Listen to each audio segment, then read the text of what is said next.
नमस्कार, मैं अंजना और आप देख रहे हैं खाकी वर्दी। आइए एक नजर डालते हैं आज की बड़ी खबर पर। मंदिर के नीचे गड़ा सोने का खजाना सस्ते भाव में देने के नाम पर 25 लाख की ठगी, 4 आरोपी गिरफ्तार। मुंबई के मलाड पश्चिम स्थित मलाड पुलिस ने मंदिर के नीचे खोद काम करते हुए सोने का खजाना मिलने के नाम पर ठगी करने वाले गैंग के 4 आरोपियों को गिरफ्तार किया है। इन चारों आरोपियों ने व्यापारी को 1.5 करोड़ सोने का खजाना देने के नाम पर नकली सोना देकर 25 लाख की ठगी देकर फरार हो गए थे। आरोपियों के पास से 15 लाख नगद और नकली सोना का खजाना बरामद किया है।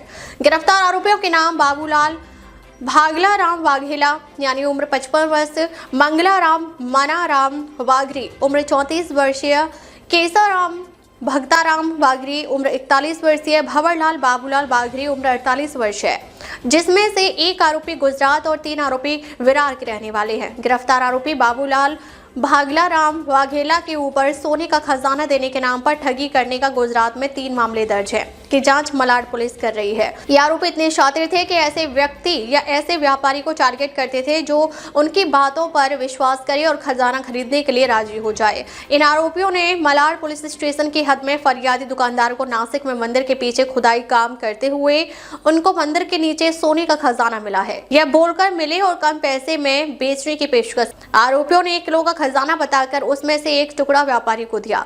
व्यापारी ने उस टुकड़े की जांच सोने की दुकान पर दिखाया, ओरिजिनल सोना निकला।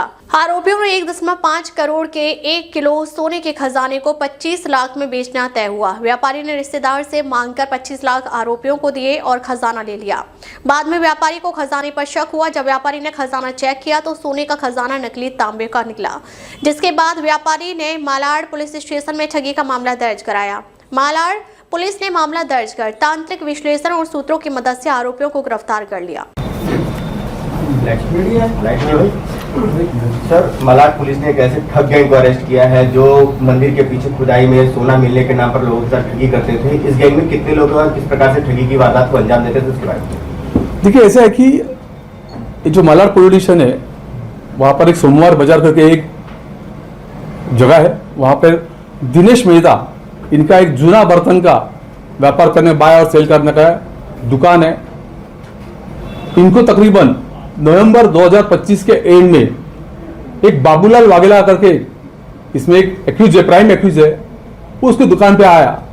उसने कहा कि नासिक में कोई खुदाई में एक सोने की माल जो रहती है वो मिली है, जूनी पुरानी माल मिली है और उसको वो बेचना चाहता है। उसका तकरीबन वजन जो है, अंदाजन वजन जो है वो 1 किलो का है। आज के तारीख में इसकी वैल्यू देखा जाए तो 1.25 करोड़ के आसपास होती है और इसको मैं आपको बेचना चाहता हूँ 25 लाख में। भी 1 करोड़ की 1.25 करोड़ की वैल्यू की चीज जब भी किसी को 25 लाख में मिलती है तो आदमी थोड़ा सा लालच में आता है। वैसे हमारा कंप्लेंट जो था वो लालच में आ गया, तो इसको कैसा कंफर्म करूँ कि ये जेन्युइन है या नहीं है। तो उसने उसकी माल, जो सोने की माल जो बोल रहा है, उसका एक टुकड़ा, उसने चेन का टुकड़ा दे दिया कि यही सेम माल जो रहेगा वो मेन चेन में रहेगा, आप चाहिए तो इसको वेरीफाई कर लीजिए, ये जेन्युइन है या नहीं है ये वेरीफाई कर लीजिए। उसके बाद में उसने वो चेन का टुकड़ा उसको दे दिया और उसने कंफर्म कर लिया क्योंकि वो चेन का टुकड़ा जो था वो जेन्युइन था। तो उसका कंफर्मेशन आ गया कि जेन्युइन माल है और 25 लाख रुपया उसके पास था नहीं। बेसिकली एक ऑर्डिनरी बिजनेसमैन था, तो उसने उसके अपने रिश्तेदार जो थे या उसके दोस्त जो थे उनके पास से कर्जा लेकर एक कैश में पैसा उसने उसको दे दिया। 6 दिसंबर 2025 को उसने वो पैसा दे दिया। 23 नवंबर से लेकर 6 दिसंबर तक उनकी सब बातें चल रही थी, कंफर्मेशन चल रहा था, एक्यूज वो इनको इंड्यूस कर रहा था, उसका विश्वास संपादन कर रहा था। ये सब करते करते करते करते 6 दिसंबर को उसने उसका पैसा जो था 25 लाख रुपया उसको अदा कर दिया। अदा करने के बाद उसने वो चेन जो थी वो चेन उसको दे दी। चेन देने के बाद वो घर पे आके देख लिया उसने और कंफर्म करने के बाद उसको पता चला कि ये चेन जो दी है ये सब बोगस चेन है, जो आपके सामने अभी पेश किया गया है चेन। ये उसी दिन में कंप्लेंट हमारे पब्लिशन में आ गया, इमीडिएटली केस रजिस्टर हो गया। रजिस्टर होने के बाद सीनियर पे चौहान साहब है, हमारे एपीआई रायवल साहब है, डिटेक्शन ऑफिसर है, उनकी टीम जो है वो हरकत में आ गई। काफी हिस्से में मशक्कत करने के बाद कोई ऐसा सुराग नहीं था इसके पीछे कौन एक्यूज क्या है, लेकिन एक टेक्निकल इन्वेस्टिगेशन करने के बाद इस नतीजे के ऊपर आ गए कि ये बाबूलाल वाघेला जो था उसको हिरासत में लिया गया और कस्टडी लेने के बाद और तहकीकात करने के बाद पता चला इसके अंदर कि यह अकेला आदमी नहीं है, क्योंकि अकेला आदमी का काम नहीं रहता। तो ये इसमें और एक काफी लोग इसके अंदर इन्वॉल्व है और ऐसा करते करते करते 4 आदमी को एक्यूज इसके अंदर अरेस्ट हो चुके हैं। एक वांटेड है, एक महिला आरोपी भी है इसके अंदर, लेडीज है जो वाघेला की पत्नी है। जैसे अरेस्ट करने के बाद इमीडिएटली तकरीबन 15,45,000 इतनी कैश हम लोगों ने बरामद की है। ये हमारे टीम की कामयाबी भी है और जो सोने की माल जो आपने बताया इसके सामने वो तो कंप्लेंट ने दे दी थी इसके अंदर, वो तो है ही। डीप में इन्वेस्टिगेशन करने के बाद में ये भी पता चला कि ये मोडस ऑपरेंडी जो रहती है, क्योंकि ऐसा है कि हाउस ब्रेकिंग करने वाला हाउस ब्रेकिंग नहीं करता है, बाइक चोरी करने वाला बाइक चोरी करने वाला रहता है, तो ऐसे मिक्स काम नहीं करता। इसी तरह से ये जो एक्यूज है, बाद में पता चला कि गुजरात में जो 3 पॉलिटिशियन है, साबरमती, चांदखेड़ा और एक पॉलिटिशियन है, वहां पे इसके ये एक्यूज जो है उसके खिलाफ में यही सब्जेक्ट के ऊपर, मतलब यही मोडस ऑपरेंडी के ऊपर केस दर्ज हो चुके हैं। और हम लोग लगातार कोशिश कर रहे हैं कि हो सकता है कि मुंबई में या महाराष्ट्र में भी इसी प्रकार के मोडस ऑपरेंडी करके इन लोगों को इनने और केसेस किए होंगे। फिलहाल एक आरोपी कस्टडी में, एक वांटेड है और कोई भी सुराग नहीं था हमारा टीम को, लेकिन हमारे टीम ने बहुत अच्छी तरह से ये कामयाबी हासिल की है। ये जो ठग गैंग है इसमें कितने आरोपी और कितने आरोपियों की गिरफ्तारी होने की संख्या है, और साथ में मुंबई में और कहां इस तरह की ठगी की वारदात के बारे में जानकारी मिली? ऐसा है कि फिलहाल 4 एक्यूज को अरेस्ट किया गया है और हो सकता है एक वांटेड है इसके अंदर, एक महिला आरोपी जो आरोपी की पत्नी है। हो सकता है जैसे जैसे इन्वेस्टिगेशन और आगे बढ़ते जाएगा तो और हो सकता है कि और इसके अंदर काफी लोग इन्वॉल्व होंगे, हो सकता है। सर, ये आरोपी कहाँ के रहने वाले हैं? 103 मोबाइल को दहिसर पुलिस ने फरियादियों को वापस किया। मुंबई के दहिसर पूर्व से दहिसर पुलिस स्टेशन के हद में पिछले 2 महीने में खोए हुए मोबाइलों को दहिसर पुलिस ने कड़ी मेहनत के साथ 103 मोबाइलों को बरामद किया है। साथ ही 103 मोबाइल को बरामद कर परिमंडल 12 के पुलिस उपायुक्त महेश चिमटे के मार्गदर्शन में 103 मोबाइल को फरियादियों को आज वापस दिया गया।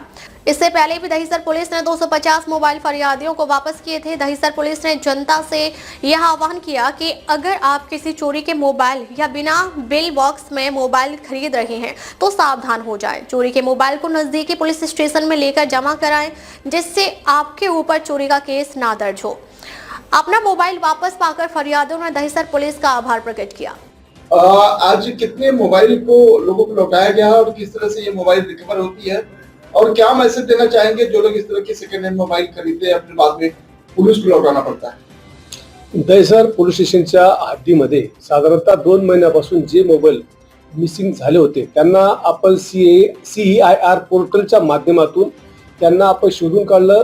साधारण हे मोबाईल UP, बिहार, राजस्थान, झारखंड या ठिकाणावरून आपण त्यांना प्राप्त केलेले आहे आणि ते आज आपण साधारणतः 100 पेक्षा जास्त मोबाईल आज ज्यांचे हरवले होते, मिसिंग झाले होते, त्यांना आपण आज परत करत आहोत। यापुढे नागरिकांना माझं एकच आव्हान आहे की असे कुठलेही मोबाईल घेताना त्याचं बिल वगैरे याबाबत खात्री केल्याशिवाय कोणी घेऊ नका, कारण चोरीचे मोबाईल घेणं हा एक गुन्हाच आहे। ठीक है, हिंदी में सर।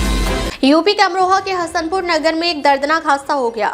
गजरौला थाना क्षेत्र के रहमापुर गांव निवासी 38 वर्षीय राजमिस्त्री संजीव कुमार जाटव के निर्माणाधीन मकान में काम करते समय करंट लगने से मौत हो गई। मिली जानकारी के अनुसार संजीव कुमार हसनपुर नगर में एक मकान में प्लास्टर का काम कर रहे थे। इसी दौरान एल्युमिनियम की फंटी तिरछी होकर मकान के पास से गुजर रही हाई टेंशन विद्युत लाइन से छू गई, जिससे उन्हें तेज करंट लग गया। हादसे में वे गंभीर रूप से झुलस गए। घायल अवस्था में उन्हें हायर सेंटर रेफर किया गया, जहां अमरोहा पहुंचने पर चिकित्सकों ने उन्हें मृत घोषित कर दिया। घटना से आक्रोशित परिजनों और ग्रामीणों ने निर्माणाधीन मकान के सामने शव रखकर हंगामा किया और कुछ देर के लिए रास्ता जाम कर दिया। सूचना पर पहुंची पुलिस ने परिजनों को समझा बुझाकर शांत कराया। परिजनों ने मकान मालिक और ठेकेदार पर लापरवाही का आरोप लगाते हुए कार्रवाई की मांग की है। इस संबंध में कोतवाली हसनपुर के प्रभारी निरीक्षक प्रेमपाल सिंह ने बताया कि परिजनों की तहरीर के आधार पर आगे की विधिक कार्रवाई की जाएगी। मृतक संजीव कुमार अपने पीछे पत्नी, 4 छोटे बच्चों और माता पिता को छोड़ गया है। घटना के बाद परिवार में कोहराम मचा हुआ है। महेंद्र जी, ये बताइए क्या मामला आज हो यहाँ? आज एक लड़का जो है यहाँ पर रहमापुर खालसा का है, जाटव है और वो यहाँ पर ये राजू त्यागी दोरारे के इनके मकान पर काम कर रहा था। 11,000 की लाइन यहाँ पर चल रही है। मकान मालिक से उन्होंने कहा था कि ये 11,000 की लाइन का सिट डाउन ले लो, मगर मालिक ने मना कर दिया, कोई सिट डाउन नहीं लिया गया। इसमें इस तरीके से घटना इसके साथ में घटी गई और वो बिल्कुल ही गरीब परिवार से बिलोंग करता है और इस तरीके से इसके साथ में कोई ना कोई इसको आर्थिक सहायता इस दिन दी जाए जो उसके परिवार का पालन पोषण हो सके।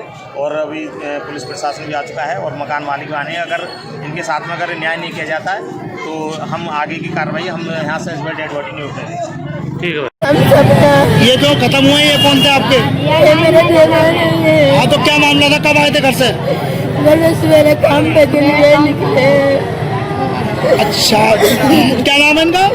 संजीव। अच्छा, बच्चे कितने हैं? बच्चे 4 हैं। कैसे मौत हुई है इनकी?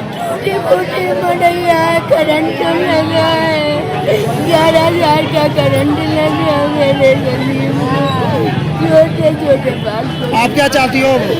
अब यूँ चाहे मेरे बच्चों के ताई कुछ करवाओ, कोई दिवाओ मेरे बाल को, अगर ताई मेरे नन्हे नन्हे हैं, मरैया वो टूटी फूटी है, मेरे गरीब क्षमा कर।